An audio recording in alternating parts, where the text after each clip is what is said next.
Buongiorno e benvenuti cari amici, oggi ci troviamo in questo fantastico vigneto per raccontarvi la storia di una varietà di vino poco conosciuta nell'enologia moderna. Buongiorno Viviano, il nostro enologo di cantina. Buongiorno a tutti. Raccontaci Viviano un po' di questa varietà, appunto il Piculit Neri. Il Piculit Neri, da non confondere con il Piculit considerato che è quello del Collio, quindi un vino bianco, questo invece è un vino rosso scuro.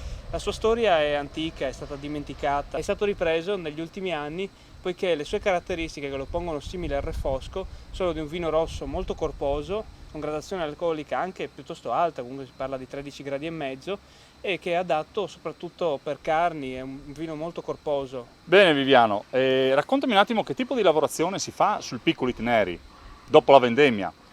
Dopo la vendemmia e il conferimento delle uve, le uve vengono pressate, avviene una macerazione, diciamo intorno ai 6-7 giorni di macerazione, dopodiché viene pressato, avvenuta la fermentazione in acciaio, si continua con l'affinamento, finendo poi in bottiglia. Quali caratteristiche organolettiche ha il Piculit Neri?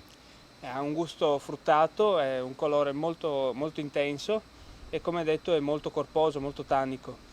Adatto, ecco, diciamo con quale abbinamento possiamo mettere in tavola il Piculit Neri? Il Piculit Neri va abbinato con carni, poiché è un vino importante, ha bisogno di avere anche un piatto importante di conseguenza. Bene amici, per questo video è tutto.